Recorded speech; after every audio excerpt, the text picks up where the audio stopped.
Today I'm going to take you outside here where I live in Central Virginia so that we can chat together a bit.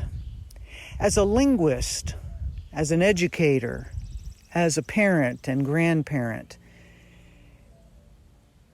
these last couple of weeks reflect and seem like a culmination of years now of struggle with hate and fear and disappointment in our human relationships. And I believe 100% that as a linguist and as an educator, I can help us to reflect on how language gives us an insight into why such things are happening, and more importantly, pathways to change this, pathways to open new grounds for working together, new pathways to understanding. I believe this, and I want to share it with you today, and I look forward to hearing your thoughts. Hi, I'm Norah Jones. Welcome to It's About Language. So, what is language all about? Well, it's about learning and sharing, opening doors in education, work, and life. Language is about creating communities and creating boundaries. It's all about the mystery of what makes us human. So, our conversations will explore that mystery and the impact of what makes us human. It's about language in life. It's about language at work. It's about language for fun. Welcome to the podcast. So how do we look at fear through the lens of language? Every podcast that I've had now for the last 2 years has touched in one way or another. Each guest, each panel has touched on the idea of identity. Language is the unique human experience of sharing identity, of sharing labeling of the world. So, first of all, we have to stop and think about the fact that this is a miracle that happens every day. We forget it's a miracle because it happens every day, but it still is a miracle. Now, part of that miracle is that if we're not careful, then we apply our human language not in a thoughtful way, but in a way like a weapon. We have our identity then in our language, and so do all the others around us. What we've discovered by listening in the podcast, and what I know as an educator, is that when young people, especially little ones, but at any age, when young people begin language study, begin to study a language outside of their own, they discover some interesting and important things. For one thing, they discover that there are other words for the world, other expressions that imply, say, that one did not cause an accident, but that an accident happened to one, okay? Or that trees are alive, or that there are different ways of talking to people that show respect or disrespect according to where you live, the culture in which you find yourself. And therein lies an important key about language. Language is based in culture, so inevitably, when we learn a new language, we learn about the culture or cultures in which it is embedded. And this is its promise. This is a promise, though, that's not understood by everyone. We recognize this, especially in the United States. There are very few people that study languages in the United States relative to other cultures. It's getting better. My recent guest, Fabrice Jaumont, who has a wonderful book about the bilingual century that he has published just recently, is very bullish about the growth of language study in the United States. And that's wonderful, and I celebrate that and thank him again for having that optimistic point, because we need that optimism.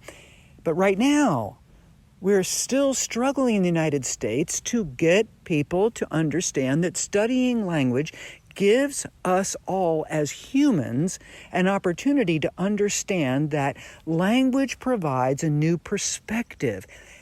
Language helps us to understand new cultures, and here's the other part. It does not supplant. It does not replace us as the persons that we are. If a person, for example, is a native speaker of English and they begin to study Spanish, they don't stop being an English speaker. They don't stop being who they are, having grown up in the culture into which they have grown. They add a new language. They add a new understanding. They add new skills. Now, in these past decades, those of us in the language profession know that we have been sharing with administrators and with guidance counselors and with parents and with communities and school boards and state boards data that shows that language learning is a powerful, positive gift to the individual. We have all sorts of statistics and white papers and graphs and wonderful things that we've shown to millions, literally, of people that show that the brain grows and it's protected against dementia and it becomes more flexible and it becomes better at the executive function, which helps folks to keep a bit on their emotions as they're growing up and to make good decisions. It helps to bring health. But that fear that's underlying some of the experiences that people have with language is that somehow the new language being learned will supplant the current language and the current identity. No, it's additive. It helps a young person, it helps an adult to understand that their language is precious and that it is part of a culture. It does, of course, this is part of our point as educators, it does also allow us to understand that our cultural references are just that, culture. Those who have not been exposed to a lot of travel and cultural experiences as they're growing up, as I've mentioned in some of my blogs and podcasts themselves, are not even aware that they have a culture. I've also had, in the case of L.J. Randolph, thank you, L.J., point out that for those who are in minority positions, they're well aware that there is a larger culture and that they are in a culture that is not necessarily recognized as mainstream. So what we do with language study is we bring along more and more and more of our young people and adults, our young children, our youth, to understand that their culture is to be honored, but they first have to understand that it's a culture and not just truth. When they understand that it is a culture, then they can celebrate it and honor it and bring it into the midst of a conversation and celebrate others. And when we do that, then the practices that we ourselves have become fascinating to others. Educators have watched this happen over and over again in language classrooms, where a child comes in with a practice that they think of as just, quote-unquote, normal, and when seen by those that come from other cultural backgrounds, and it could be in the same neighborhood, when they see in their peers the look of astonishment and surprise and interest, delight even, the eyes are opened. They begin to realize that what they thought was normal is actually fun, interesting, has a background. They begin to think about their own family background. I've watched this year after year, and those of you that are in the education scene in language have seen it too. Seen young people realize that their cultural background is unique and to be celebrated. I keep emphasizing this because this is the ground for everything that those of us that have been working so hard to get languages into the schools, to get the heritage languages celebrated, to go into those community schools that Joy Payton has talked about, that the whole month of April of 2022 was about celebrating heritage languages, because as we celebrate heritage languages, all languages, what we are celebrating is those speakers of languages becoming aware that they bring joy into the world. But how do they know that, my friends? They know that because they have compared it with others. And when they begin to compare, they begin to understand, we begin to understand that which we cherish, we should cherish, and that which they cherish, they can cherish too, and that it's not an affront on us that they do something different, nor is our work in our cultural and linguistic segment an affront to them.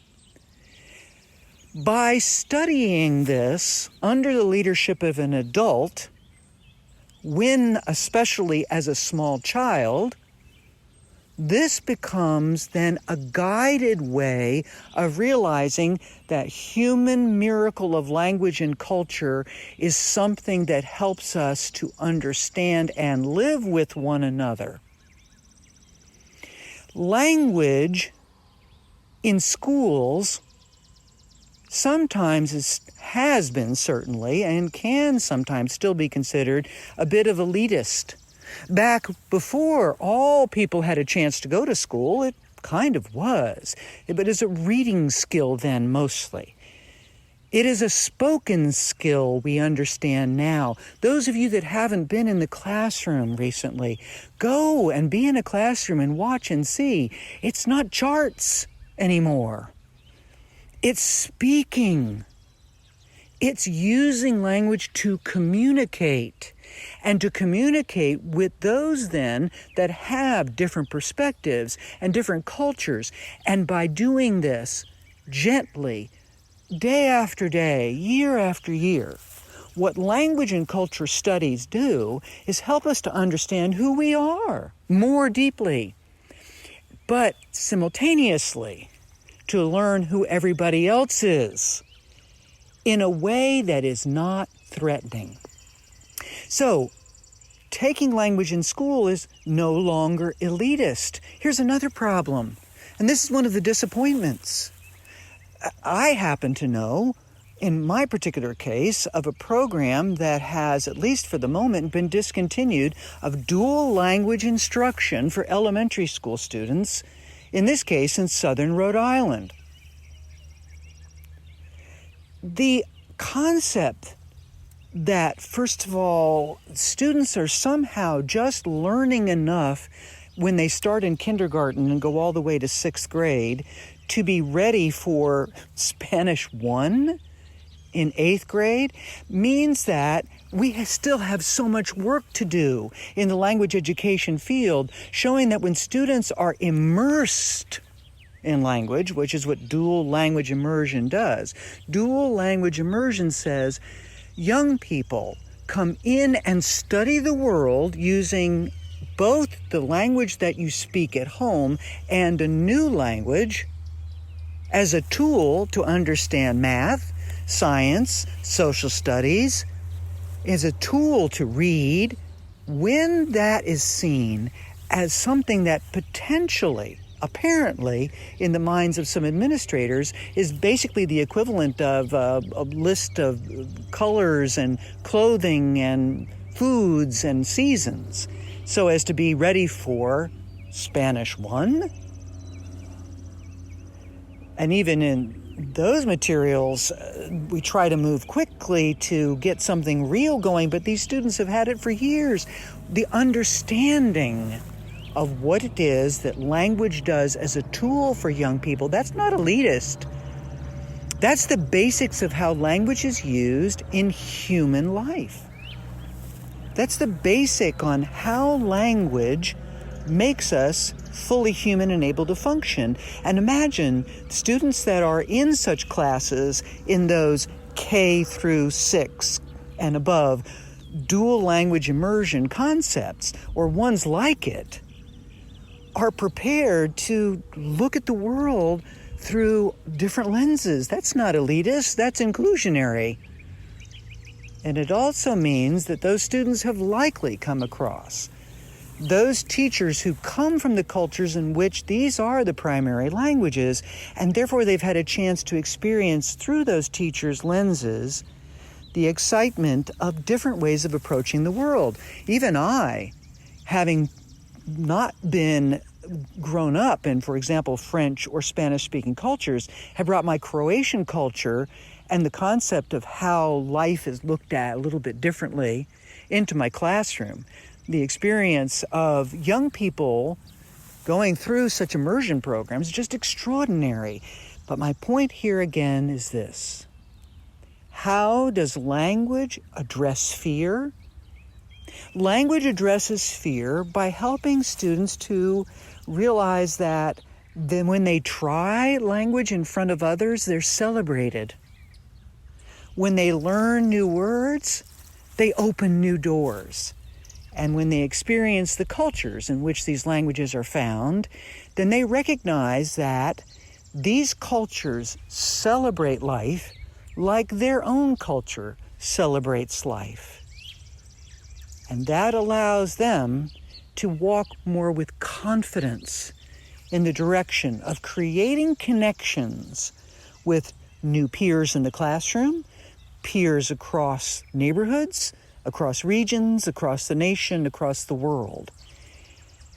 These programs should be everywhere, not pulled back, but everywhere, because the investment in the future of lowering fear pays off in a more peaceful understanding of how human beings exist in this country, in all countries, globally. So I've started out by speaking about education of young people, because in some languages, by the way, the word educate is actually elevate, lift up. And that's what we're doing with our young folks, always, of course, taking them and lifting them up to the possibility of seeing and being in their adult life. Let's help them then to see over some of the fences that we've constructed. Let's go back to what language learning does as far as illuminating our understanding of the way that people think and live. Now, I'm always encouraging folks to learn multiple languages because it's just great to have those additional tools. But today, it's also important to recognize that what we know as linguists and educators in the language field is just, again, as I said it earlier, the process of learning language itself illuminates the fact that the words that we use are those which bind us to a certain understanding of the world, and that when we learn that other people have other words for things, that just begins to bring in new light on the fact that there's a lot of neat perspectives, I just gave a judgment call that I think it's phenomenal, but clearly the idea that there are additional perspectives is frightening to some people, but I say to you today that that's because they were not given the opportunity to learn a language and to see that the language and the culture of this additional human or humans next to them meant that they were the same type of human being that just had different experiences. That it's critical that we expose ourselves to this in order to survive. We are not replacing anyone. We are adding. Our language, when it's understood as being a gift to us, but also one among many gifts, allows us to be patient with those that don't speak our language. There's a history in this and many other cultures of repressing and forbidding languages being spoken by young people and old because it was considered to be a threat to the majority. Today it's important, in the midst of all of the things we've experienced with the violence over these decades, horrifically culminating here in these last several weeks in the United States, in this case, it's important for us to be able to face this history. We've been afraid of language because we've known it's about identity. But the identity that we have feared is actually that which can provide the gifts that make us even more aware of and effective in applying our own. It's not a replacement. It's an addition. Language and culture are additive, not replacing. If we step away from our fear by being given an opportunity to learn, especially when young, that this is how language works. Now, some people are naturally attuned to this. I think about the podcast that Carolyn Gill provided, where she specifically said how much she looked forward to learning about the other. There are just some people that are attuned to wanting to learn about others and otherness in life. But I understand that that's not true for many. It's also more difficult if you happen to have a traumatic background. All of this is understood, which is why, in order to ensure that societally we help to lay as much of a foundation as we can for the peaceful understanding that humanity is all engaged together, that this aspect of language and culture must be addressed. This is not a cute little additive to education. If we feel like it, if we have enough money, if we have enough time. I certainly could add that I believe the same thing about art and music, which are humanity at its base, but that's not my area of expertise, but language sure is. And I address everyone today to say this. As a society, if we want to stop the hatred and violence that travels distances in order to murder, in order to destroy the other, that we need to be investing in that which can stop it. And we can stop it through teaching from the very earliest years of our children's lives that language is various around the world and yet unified in helping people to communicate and to create connections. There is no need for it to be a barrier, and certainly no need for it to be a weapon. When approached as the gift and miracle of humanity that it is, it brings joy. We already know that. We already see it. We already experience it in the classrooms around this country and around the world where these educational opportunities are provided. We see it happen. We're not guessing. But when we say to ourselves, our commitment is to bring this to young people so that they calm down, basically. So they calm down. So that when they become a teen and an adult. They don't feel personally threatened when they hear someone speaking a language that they don't understand. They enter into it with creativity. If they see someone that was trying to learn their own language, that they enter into sharing it with joy and with humility and with mutual interest. This is about adding to their experiences, I say over and over again, not subtracting from it, not replacing who they are. When we decide to commit as a culture here in the United States or wherever it is that this message needs to be heard, it's not just the United States, but it is especially noticeable here because we have so many ways of acting out our hate in a destructive pattern. Language and culture are so tied with identity that when we start our young people understanding that language is a human miracle that they can share and celebrate their own and others, and that language, again, is found in culture and they can celebrate their own and others, that what we build up,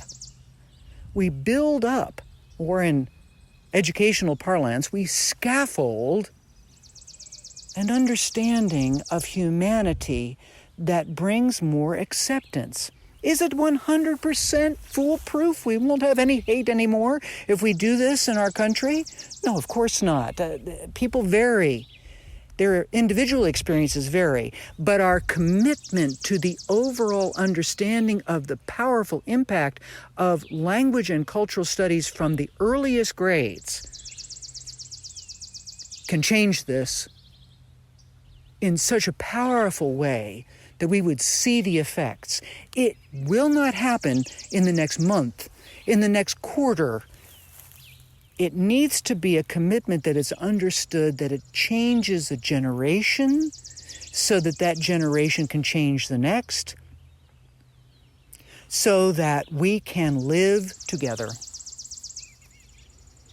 We have watched now violence that comes from turning to an other who's actually a human being just like us, and instead of accepting and understanding their different ways of looking, acting, and sounding, our fear takes over and we act out.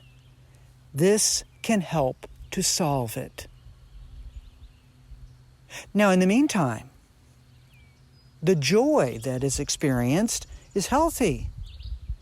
The inclusion that comes from this addresses some of our most important needs in this country. The equity that comes from being able to say to young people that have different heritage backgrounds, congratulations and thank you for sharing what it is that you know. Help us to learn more about you and help us to learn about your culture and your language, and we'll add it to ours. Who knows where all these wonderful things can lead outside of the positives of celebrating diversity, including all in our society, bringing about the opportunity for everybody to participate, which brings healthy psychology and helps to avoid some of these traumas. Avoid 100%? No. But folks, let's get started. Let's get started. If you have an opportunity to set up a program of immersion studies of language in your school district, in your area, please do it. Don't wait. Let's not go backwards on any of these. Let's go forward.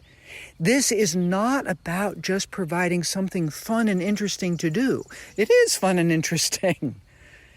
This is about the survival of our society. I speak as an educator and linguist. Look inside and you know it's true.